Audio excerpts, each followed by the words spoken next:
Je suis effectivement un historien de la science médiévale, et généralement l'histoire de la science médiévale n'est pas forcément la période la plus fréquentée, je dirais, ni par les historiens médiévistes, qui considèrent que tout ce qui n'est pas sociologique est hors champ. Nous avons un peu ce problème quelquefois avec les historiens médiévistes, tout ce qui n'est pas histoire politique ou histoire sociale, etc. Bon. Et puis avec les historiens des sciences en général, qui considèrent que la période médiévale n'est pas digne d'intérêt. Donc il dirait qu'il y a une double marginalisation de la science médiévale. Alors ce sera mon premier point. Je vais essayer de définir un peu la science médiévale. Et je commencerai par un petit couplet un peu polémique, en disant qu'aujourd'hui, certains historiens voudraient dissoudre l'histoire des sciences dans l'histoire des savoirs. Ils le font d'une certaine manière au nom d'un relativiste cognitif qui voudrait faire du discours scientifique un discours parmi d'autres et qui considère toute frontière disciplinaire comme forcément suspecte. Dissolution de la science dans le discours du savoir et relativisme. Or, le Moyen-Âge semble doublement exposé à ce double risque, puisque d'un côté, il n'y a pas de véritable définition univoque de la science au Moyen-Âge, et que de l'autre, l'étrangeté de la science médiévale par rapport à la science moderne semble encourager le relativisme cognitif. Nous allons donc voir la pertinence de ces risques. Voyons-les successivement. Mais avant de commencer, il faut se demander ce que c'est que la science médiévale. Une approche strictement lexicale ne convient pas, puisque le mot scientia, traduction latine d'épistémé, ne coïncide que partiellement avec ce que nous comprenons aujourd'hui comme science. Je suivrai donc l'enseignement de Danielle Jacquard, cette grande historienne de la science et de la médecine médiévale, qui a proposé de trouver un moyen terme entre notre acception actuelle de la science et ce qui peut être pertinent pour le Moyen-Âge. Évidemment, la science au Moyen-Âge ne se définit pas par rapport à un dispositif expérimental contrôlé, comme on le fait dans la science actuelle, dans la science moderne. Le critère essentiel de la science médiévale est interne, c'est la cohérence tendanciellement systématique du discours. Donc, on pourrait donner cette définition de la science médiévale. Elle peut être définie comme une entreprise de connaissance rationnelle du monde naturel, alors, et du nombre, si on inclut les mathématiques, puis c'est toujours le problème, est-ce que les mathématiques sont un outil de la science ou est-ce qu'elles font elles-mêmes directement partie de la science? Donc, une entreprise de connaissance rationnelle du monde naturel fondée sur une exigence, même minimale, de systématicité. C'est la cohérence interne du discours rationnel sur la nature qui permet d'identifier ce discours comme scientifique. C'est ce qui distingue, en particulier, un discours scientifique d'un discours poétique, par exemple. Évidemment, cela s'applique à la science occidentale latine à partir des XIIe, XIIIe siècles. Je me permets un rappel de quelques évidences. Au XIIe siècle, l'Occident est marqué par un renouveau dans différents domaines, un essor, on a parlé de renaissance du XIIe siècle, un essor territorial, avec d'un côté les croisades, de l'autre la Reconquista, une floraison d'écoles urbaines, une redécouverte des sources latines qui étaient déjà présentes en Occident depuis le Haut Moyen-Âge, mais qui avaient été sous-exploitées. un essor de la dialectique. Et c'est dans ce contexte, comme l'avait montré par exemple Alain de Libera, la théologie scolastique naît de l'application de la dialectique à l'étude des textes sacrés. Et les latins ont une soif de savoir philosophique et scientifique, et ils se mettent donc à traduire des textes du grec et de l'arabe, puisque je rappelle que c'est essentiellement pour des raisons linguistiques, l'absence d'accès à la langue grecque, que le Haut Moyen-Âge avait connu une régression relative de ses connaissances scientifiques par rapport à l'Antiquité, puisque c'était la langue grecque qui était la langue de la haute science dans l'Antiquité. Les latins, en latin, on ne trouvait que des compilations. Donc, comme les élites latines du Haut Moyen-Âge, sauf exception, n'avaient pas accès au grec, et comme par ailleurs les textes ne se trouvaient pas dans ces régions septentrionales, c'est pour cette raison-là. On dit qu'il n'y a pas besoin d'aller chercher on ne sait quel obscurantisme supposé de l'Église qui aurait été hostile aux sciences. Il ne faut pas projeter le procès de Galilée sur le Moyen-Âge, c'est pas vrai. Hein. L'Église est tout à fait favorable à la science au Moyen-Âge, il n'y a pas de problème de ce point de vue-là. Donc c'est une raison linguistique. Donc traduction des textes du grec et de l'arabe, et en particulier redécouverte du corpus aristotélicien dans son ensemble, les livres naturels, puisque jusqu'à présent, jusqu'à ces traductions du XIIe, on ne disposait que de quelques traités logiques. On découvre aussi d'autres œuvres philosophiques et scientifiques, d'auteurs grecs ou de langue arabe.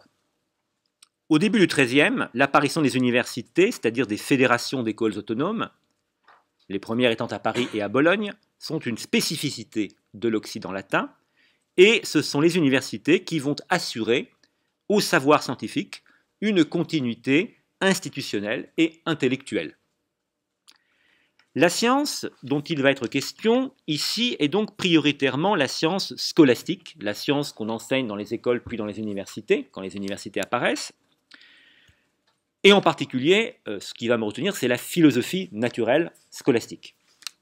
J'en viens au deuxième problème. Que peut faire l'historien et le philosophe des sciences de la science médiévale? N'est-il pas condamné à un double écueil opposé, à savoir le précursoritisme d'un côté et le relativisme de l'autre?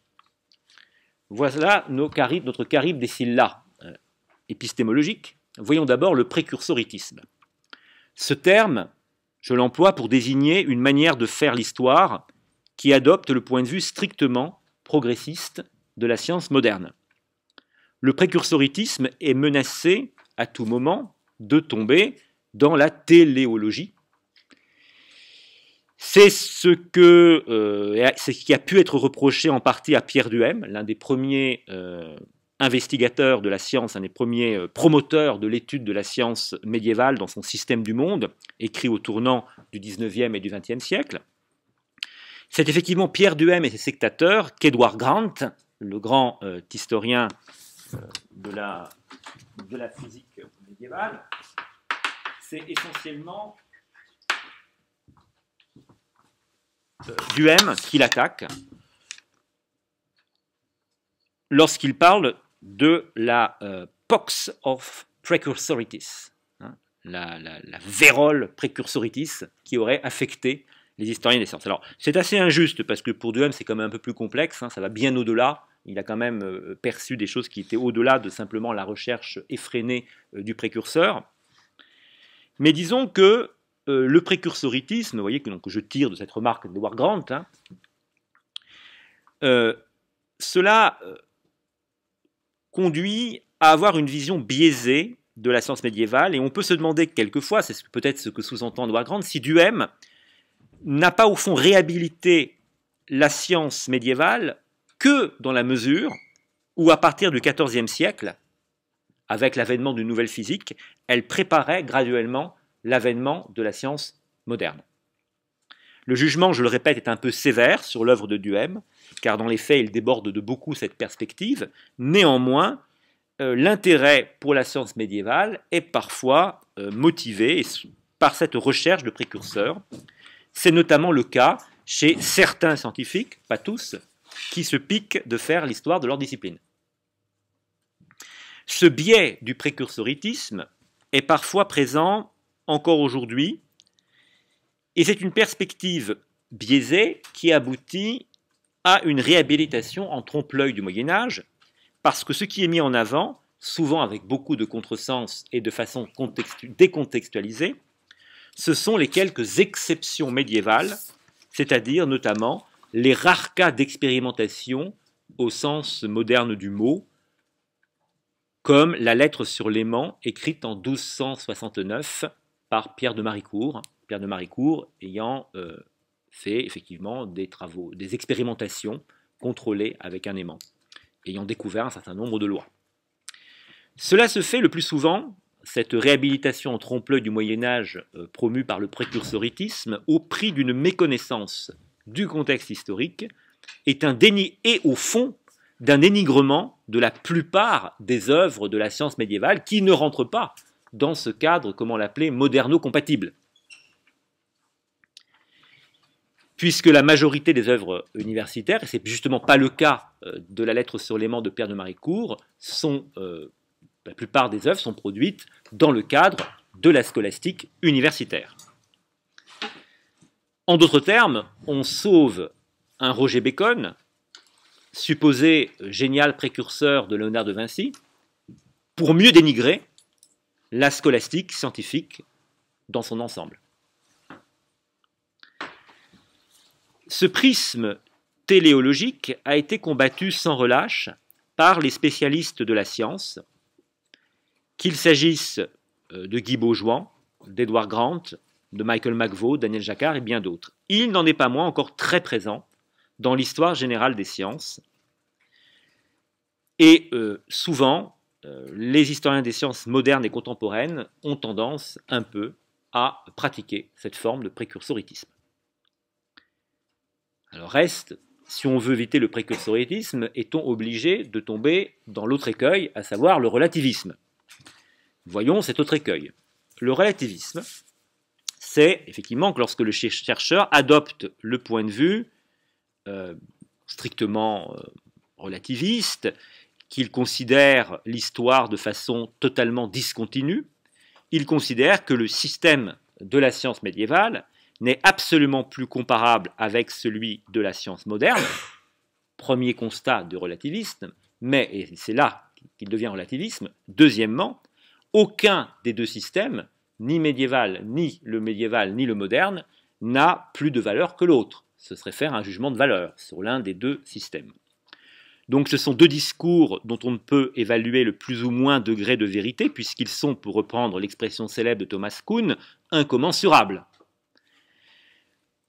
Alors je rappelle que je vous indique que pour une critique du relativisme en sciences et en épistémologie, en philosophie des sciences, je renvoie au livre du philosophe analytique américain Paul Bogossian, dont je trouve la critique assez convaincante.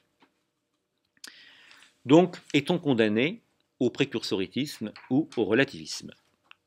Ça ne vous étonnera pas si je réponds non. Il faut, je crois, sortir de cette impasse, de cette double impasse, et je pense être pas le seul, en fait, à avoir ce point de vue, puisque d'un côté, on peut reconnaître un progrès dans la science moderne est plus vraie que la science médiévale, je pense que ce n'est pas contestable, Galilée est plus près de la vérité que Ptolémée, le grand maître de l'astronomie médiévale, et en fait, quand on y réfléchit, seul le goût un peu trop facile du paradoxe peut conduire à nier cette évidence de bon sens, ou du sens commun, comme l'aurait écrit Raymond Boudon, qui a aussi pas mal critiqué le relativisme et le constructivisme, qui est assez à la mode et qui se vend bien. On peut donc à la fois reconnaître un progrès dans la science et en même temps étudier le discours scientifique médiéval dans son contexte propre, en soulignant toute sa légitimité rationnelle et scientifique. Voilà une raison de plus pour cerner au plus près cette question de la rationalité scientifique. Cette double impasse, cette fausse impasse, précursoritisme-relativisme, recoupe en partie l'alternative entre continuisme, dont Pierre Duhem serait le plus illustre représentant, même si on peut discuter, et discontinuisme dont Alexandre Koyré serait le héros avec son concept de révolution scientifique. Cette distinction continuisme et discontinuisme est en fait assez artificielle et je pense qu'on peut, avec Guy Baujouan, le grand spécialiste de l'histoire de la science médiévale, résoudre un peu cette tension avec, je vous lis ce passage. C'est un jour où nous l'interrogions justement sur la question de la place de la révolution scientifique, pour savoir si la science moderne avait émergé graduellement de la science médiévale, donc continuisme, ou s'il y avait au contraire une rupture radicale. Il écrit: au Moyen-Âge, le domaine scientifique, la physique surtout, relevait pour une large part de la philosophie naturelle. Celle-ci cherchait souvent à fournir des explications profondes en se situant, si l'on peut dire, sur le plan de l'ontologie. La science des XVIIe et XVIIIe siècles se contente d'explications causales plus modestes, en essayant d'établir des relations fonctionnelles entre de simples phénomènes. Pour Guy Baujouan, ce qui distingue la science médiévale de la science moderne, c'est l'ancrage profond dans l'explication scientifique médiévale dans une philosophie naturelle, voire une métaphysique. Certes, Guy Baujouan, qui était un homme très fin, n'ignorait pas que les savants de l'ère de la science moderne avaient aussi leurs propres préjugés ontologiques et métaphysiques, évidemment. Mais ce qu'il voulait dire, je pense, c'est que l'idée régulatrice de la science moderne était idéalement, donc l'idée régulatrice beaucoup plus modeste, elle aspirait idéalement à une évaluation fonctionnelle des seuls phénomènes. Je souhaiterais maintenant proposer de reconnaître deux modèles. Alors ça, ce sont vraiment des travaux, des choses que j'ai un peu recherchées ces dernières décennies.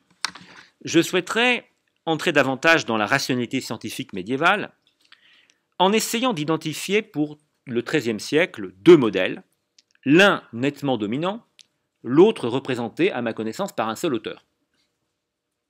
Le modèle dominant se caractérise par sa clôture et par le rôle clé de la propriété occulte. On peut l'appeler le modèle de l'occulte, ou le modèle clos, ou le modèle de l'occulte. Le deuxième modèle, le second modèle, est le modèle minoritaire, se caractérise par son ouverture, et cette fois, le rôle clé joué non par l'occulte, mais par le secret. Je vais m'expliquer. Le modèle dominant, celui de la science close, est représenté, me semble-t-il, du moins c'est l'idée que j'essaie de défendre, par l'œuvre scientifique du dominicain Albert le Grand, mort en 1280. Ce grand savant a paraphrasé presque toute l'œuvre naturelle d'Aristote et a même complété les domaines où elle faisait défaut, les minéraux, les plantes. Albert le Grand a la conviction d'avoir d'ores et déjà en main la science, celle d'Aristote, qui lui permet, ici et maintenant, d'expliquer tout l'ordre naturel. La science, c'est là. Il n'y a plus qu'à la déployer pour expliquer la totalité de l'ordre naturel. La science permet une exhaustion rationnelle du monde. Cette conviction, cette certitude dans le pouvoir explicatif de la raison est caractéristique de la période qui va du milieu du XIIIe, disons 1250, jusqu'aux deux premières décennies du XIVe, disons 1320. Entre 1250 et 1320, je n'hésiterai pas à parler, pour cette période, d'un véritable rationalisme scientifique. Que se passe-t-il alors lorsque cette tentative d'explication totale se heurte à l'inexpliqué? Quelle est la ressource de l'homme de science dans ce système lorsqu'il bute sur un point aveugle de la nature? L'un des points aveugles emblématiques est constitué par la propriété occulte. La propriété occulte est issue originellement de la réflexion médicale, Galien d'abord, puis plus nettement Avicenne, réflexion qui portait sur les médicaments. La plupart des médicaments, comme la plupart des corps, agissent par leur qualité première, le chaud, le froid, le sec, l'humide. Par les qualités premières ou bien par des qualités qui découlent du mélange de ces qualités premières. Le mélange, on appelle ça en grec chrassis, en latin complexio, bon, complexion. Donc voilà pour le cas général. Tout corps agit par des qualités chaud, froid, sec, humide ou le mélange de ces qualités. Pourtant, il existe des substances, en particulier des médicaments, qui agissent non par leur qualité première, le chaud, le froid, le sec, l'humide, mais par des qualités qui découlent, ni même par des qualités qui découlent de la complexion, mais par autre chose, par toutes leurs substances, ou, comme le dit Avicenne, par leur forme spécifique.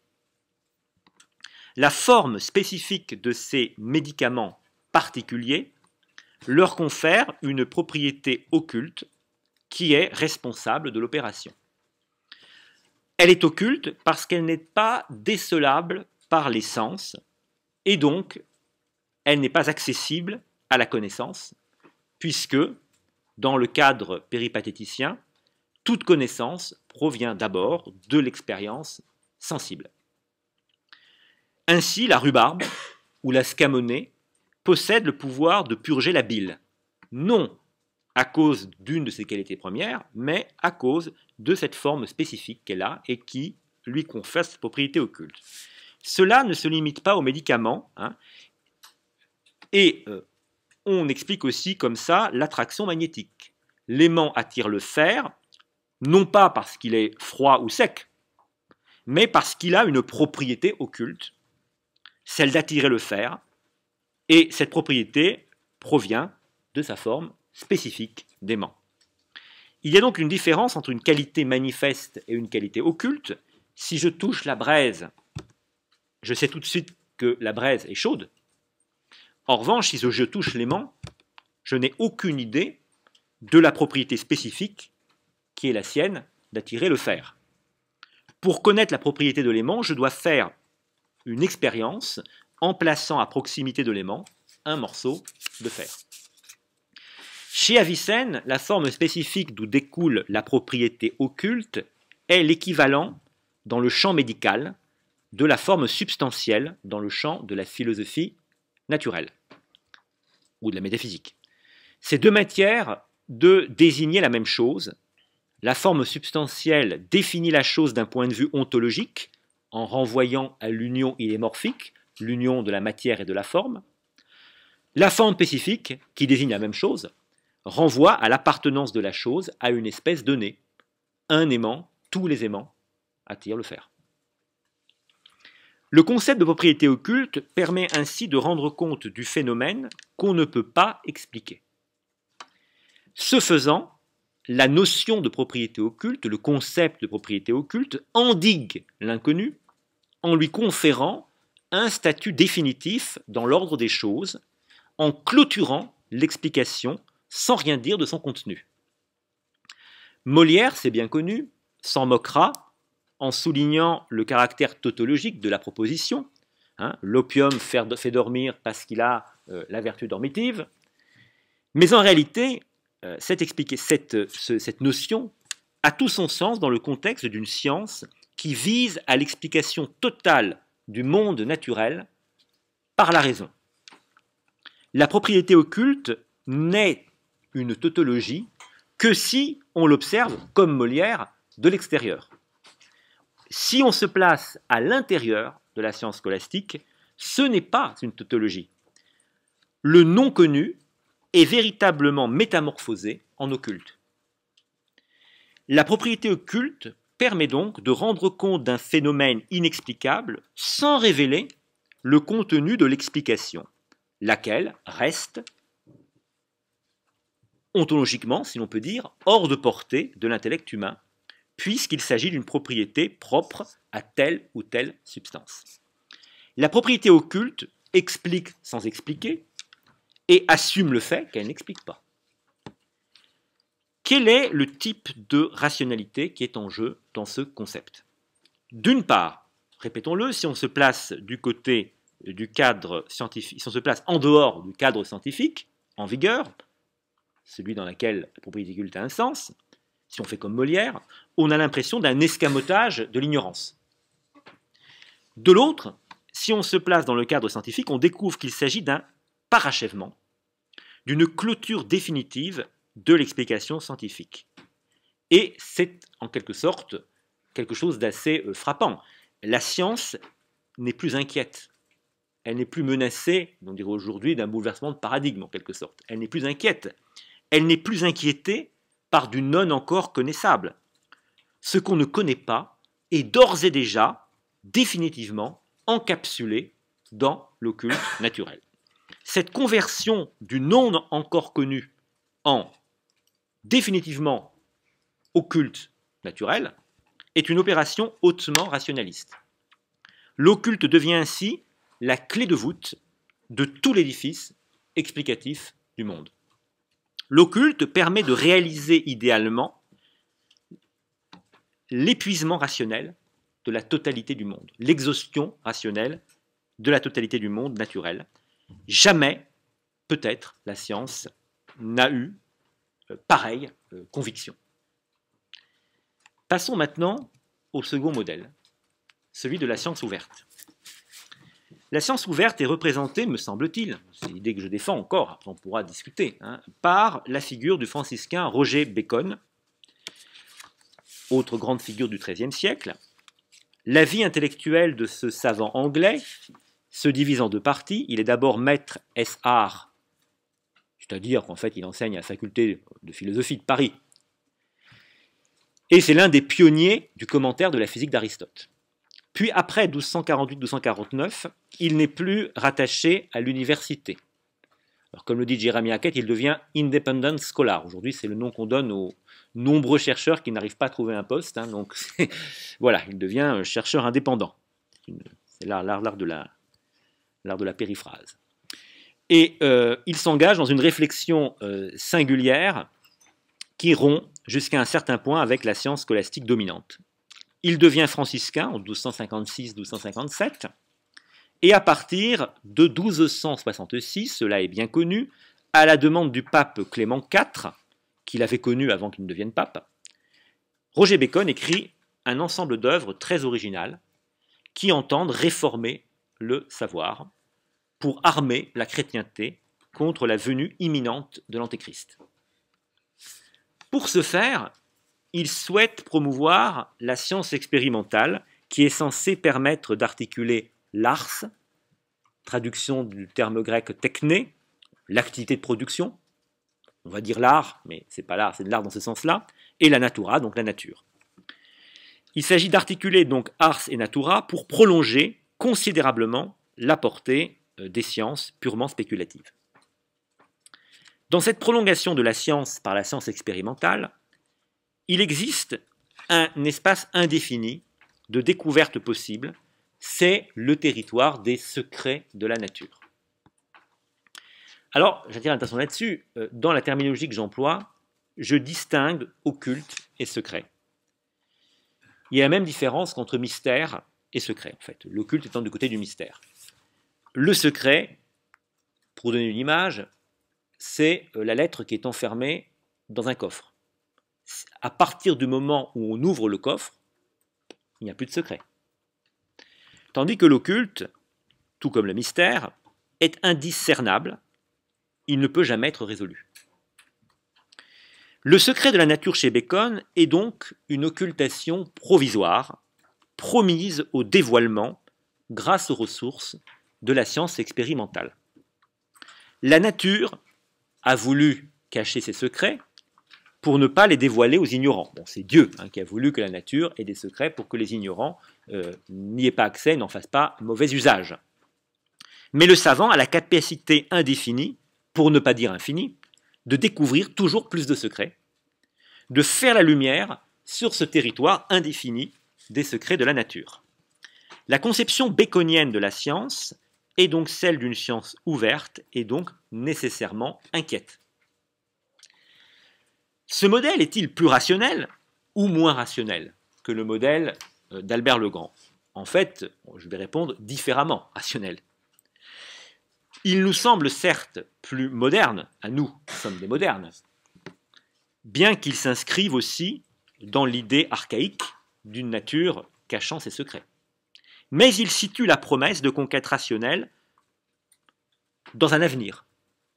Ils se projettent vers l'avenir dans un effort, ils projettent vers l'avenir l'effort d'explication qui n'est, en somme, jamais complètement parachevé. En ce sens, on pourrait dire aussi qu'il est moins parfaitement rationaliste que le système clos d'Albert le Grand. Je voudrais maintenant poser la question de la limite de chacun des deux systèmes, c'est-à-dire de la manière dont chacun des deux modèles peut surmonter l'intervention extraordinaire de l'homme via l'ars ou via la magie, vers toute forme d'activité artificielle, suspecte ou non. En effet, confrontés à des productions humaines extraordinaires qui semblent défier leur cohérence ou leurs axiomes, les deux modèles engendrent deux types d'élaboration. Et donc, je vais revenir sur chacun des modèles pour voir un peu quelles solutions spécifiques chacun de ces modèles apporte.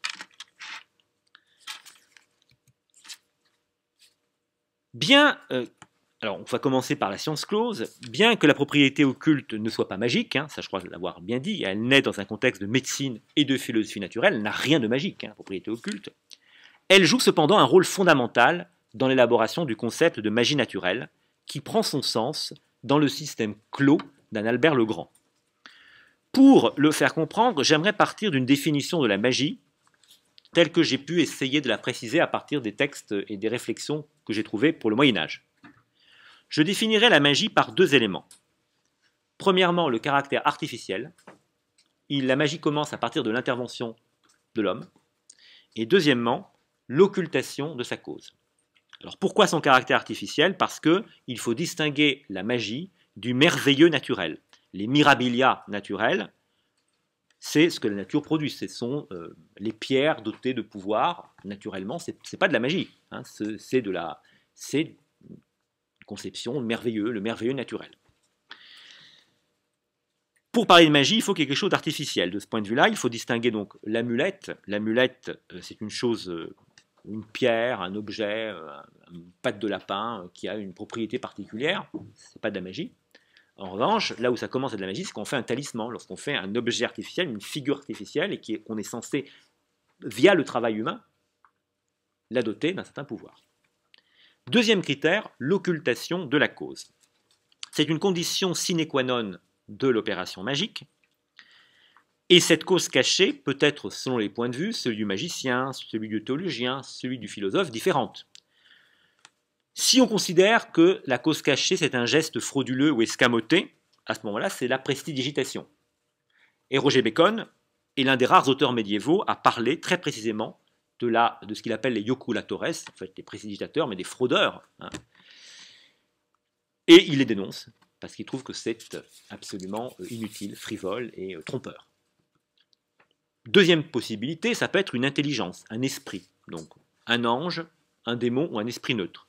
Dans ce cas, on parlera soit de nigromancie, si c'est un démon, soit de théurgie, si c'est un ange, ou plus généralement de ce que j'ai essayé d'appeler la magie destinative, puisqu'il y a un destinataire intelligent qui reçoit les signes de l'opération magique et qui agit pour réaliser le but souhaité. Je signale que les esprits neutres, théoriquement, il n'y en a pas dans la théologie médiévale. Donc pour un auteur comme Thomas d'Aquin, toute magie destinative est forcément démoniaque. Il n'y a pas de place pour la théurgie non plus.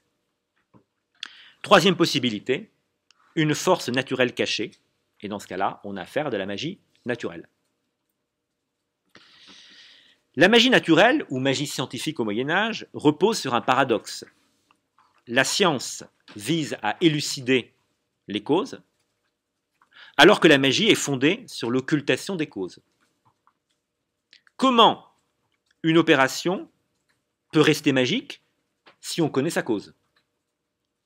Étant donné que c'est effectivement l'occultation qui définit la magie comme magie. Le paradoxe est surmonté au Moyen-Âge précisément grâce à la notion de propriété occulte. La propriété occulte est une force cachée, conceptualisée. Elle a donc un statut scientifique, mais en même temps, elle demeure mystérieuse. Donc c'est le concept idéal pour penser la magie naturelle. Elle se permet de surmonter ce paradoxe. cette tension entre l'élucidation et l'occultation.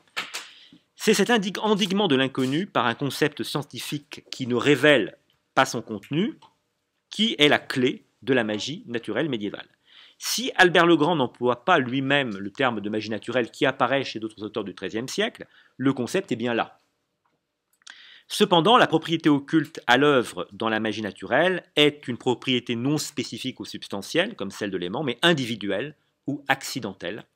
C'est grâce à une constellation précise que le talisman s'imbibe d'une vertu particulière à un instant donné.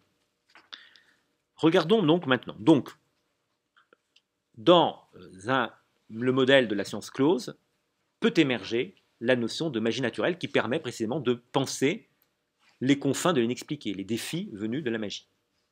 Qu'en est-il du côté de la science ouverte, représentée par Bacon? Eh bien, Bacon, lui, rejette expressément la magie du côté du démoniaque, vers le monde de l'antéchrist. Il n'y a pas de place pour une magie naturelle chez Bacon.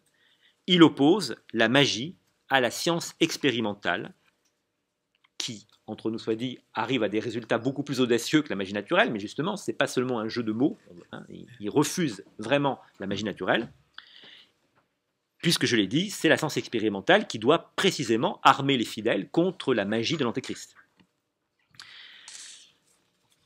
La science expérimentale, je l'ai dit, est censée permettre aux hommes de dépasser la science purement spéculative, et Bacon, cela est bien connu, livre une liste d'inventions extraordinaires, c'est tellement connu que j'ai honte même de vous la répéter, un char automobile, navire sans rameur, machine pour voler, bathysphère pour explorer le fond des mers, levier soulevant des points infinis.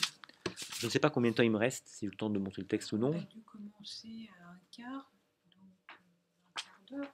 Un quart d'heure, d'accord, très bien. Oui, ça devrait... 20 minutes. Bon, ça va. Alors, je pense qu'on peut peut-être lire le texte rapidement, à moins que vous le connaissiez par cœur, mais enfin, c'est un beau texte. Enfin, on peut fabriquer des instruments de navigation sans hommes qui rament, de sorte que les plus grands bateaux fluviaux et maritimes soient guidés par un unique homme qui les dirige, et à une vitesse plus grande que s'ils étaient remplis d'hommes en train de naviguer. On peut aussi fabriquer des chars, tels qu'ils soient mus sans animal, avec un élan considérable, comme on pense que furent les chars armés de faux avec lesquels on combattait dans les temps anciens. On peut aussi fabriquer des instruments pour voler, de sorte qu'un homme serait assis au milieu et tournerait quelques mécanismes par lesquels des ailes, fabriquées artificiellement, frapperaient l'air à la manière d'un oiseau qui vole. On peut aussi fabriquer un instrument d'un petit volume pour élever et abaisser des poids presque infinis, et rien n'est plus utile que cela à l'occasion. En effet, par un instrument d'une hauteur de 3 doigts et de la largeur de ces mêmes doigts, et d'un volume moindre, un homme pourrait s'échapper et faire s'échapper ses compagnons de toute prison, et les élever et les descendre. On pourrait aussi aisément fabriquer un instrument par lequel un homme attirerait à lui 1000 hommes par violence, et malgré leur volonté, et de même pour l'attraction d'autres choses. On peut aussi fabriquer des instruments pour se promener au fond de la mer et des fleuves, sans danger pour le corps. En effet, Alexandre le Grand s'en servit pour voir les secrets de la mer, ce que raconte Éticus l'astronome. Bon, c'était extrêmement connu, on le trouvait même autrefois dans des manuels d'histoire médiévale. Souvent, on ne parle pas beaucoup d'histoire des sciences, mais alors là, ce texte-là, il figurait. Alors, évidemment, je ne vais pas rentrer dans le détail de cette analyse, je souhaiterais attirer l'attention sur le parallèle évident entre la science apparemment, la science expérimentale et la magie naturelle. Dans les deux cas, il s'agit d'articuler au mieux l'ars et la natura, l'art et la nature, l'activité de production de la nature. Ça, c'est le point commun entre la magie naturelle et ce type de dispositif qui nous est décrit par Bacon. Mais, et c'est là l'immense différence, la science expérimentale reste pleinement du côté de la science, à la différence de la magie naturelle. Car la science expérimentale ne dissimule pas sa causalité, alors que la magie naturelle garde une irréductible cause occulte. Alors vous me direz, où Bacon explicite sa causalité. Évidemment, il serait bien incapable d'expliquer les machines qu'il décrit.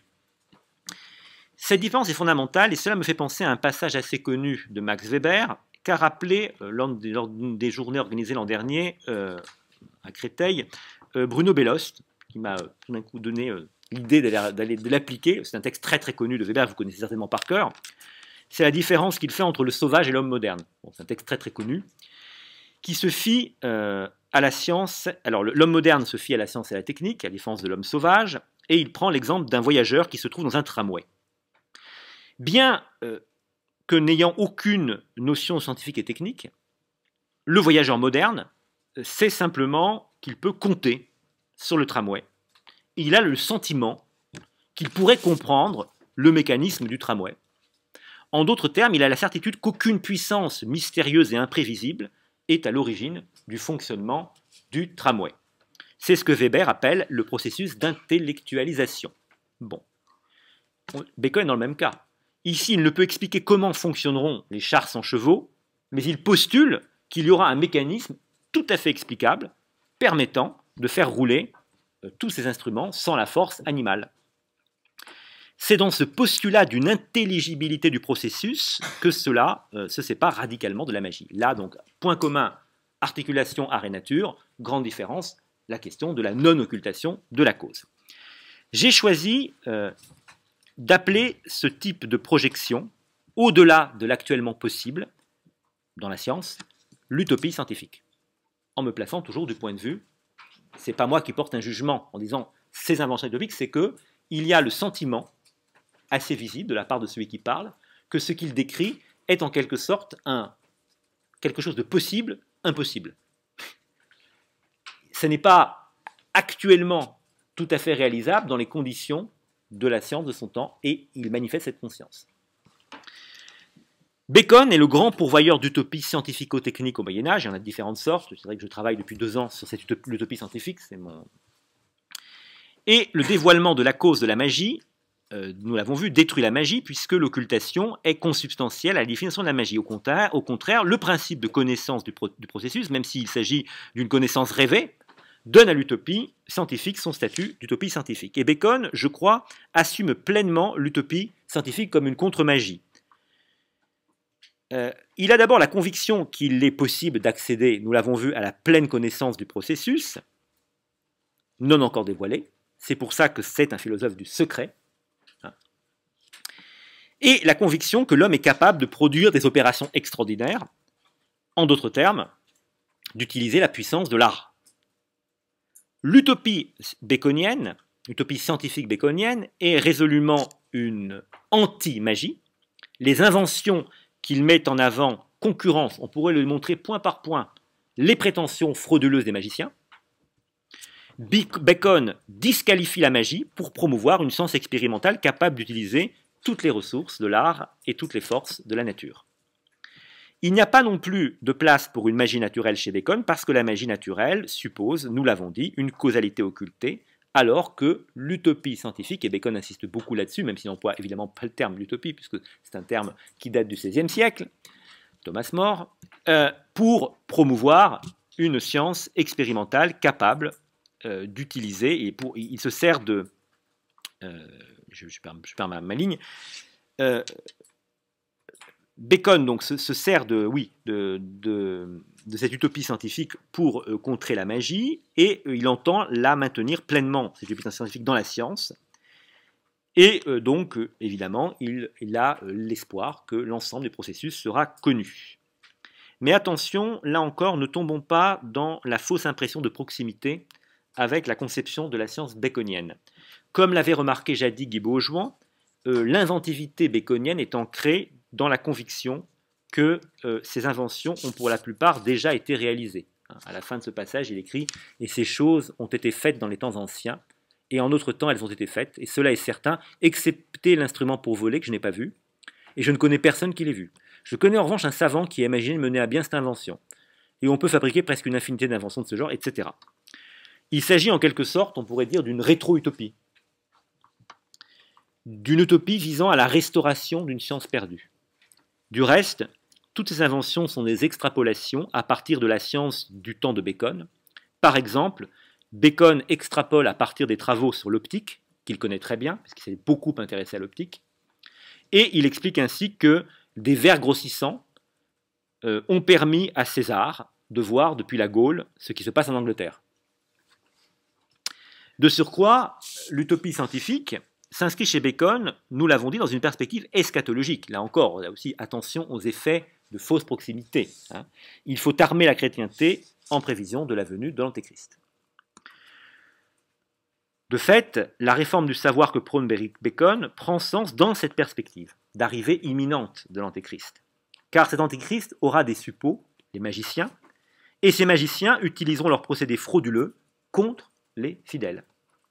Les ressources de cette science expérimentale qu'il veut promouvoir sont censées être mises au service des fidèles pour lutter contre, précisément, les magiciens de l'Antéchrist, au service de l'Antéchrist.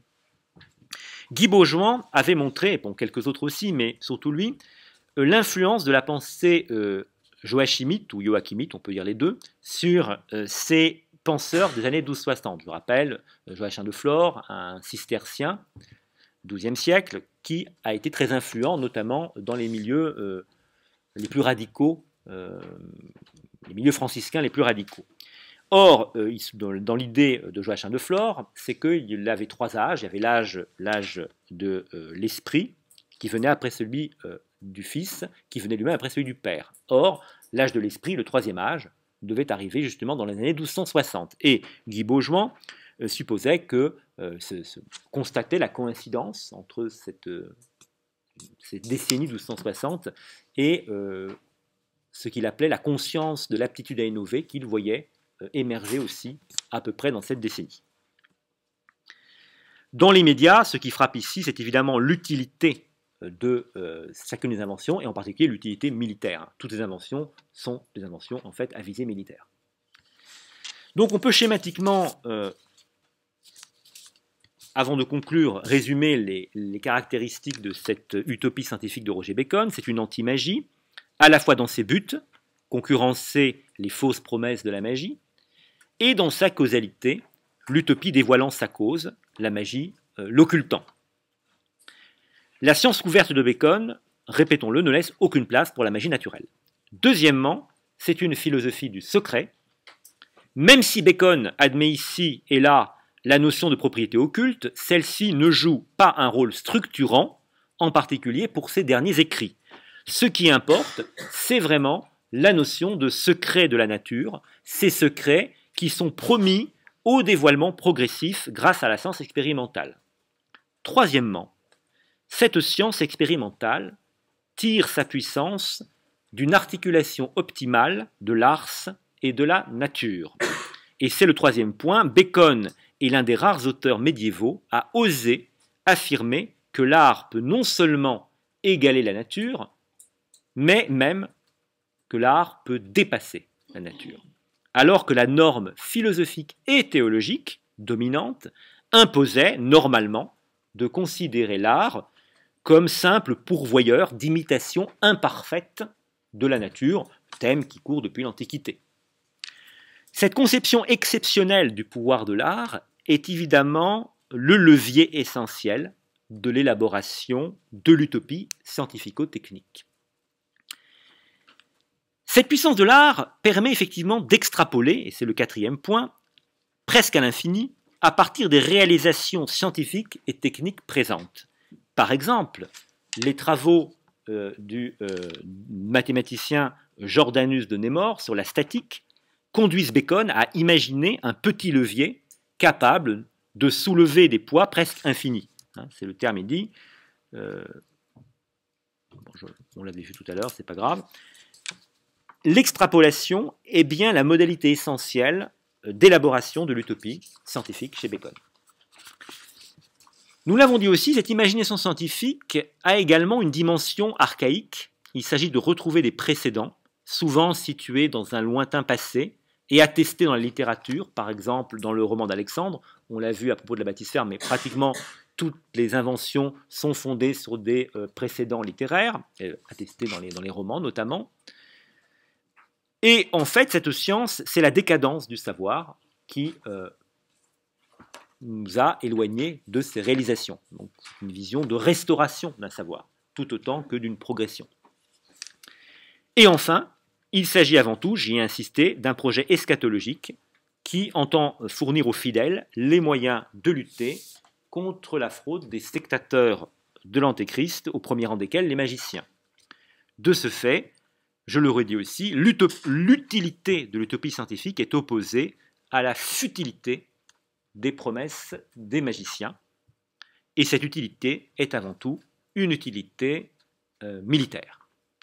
Je vais donc conclure qu'il s'agisse de ce modèle exceptionnel baconien au XIIIe siècle, d'une science ouverte fondée sur un secret dévoilable, ou bien du modèle majoritaire d'une science close parachevée par l'occulte naturel, eh bien, dans l'un et l'autre cas, la profonde rationalité de cette science médiévale est assez frappante.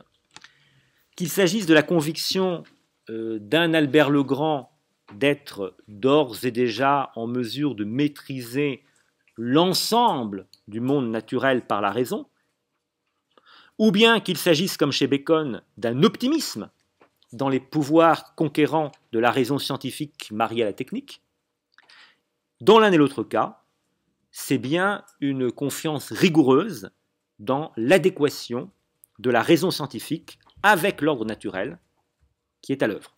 Je vous remercie.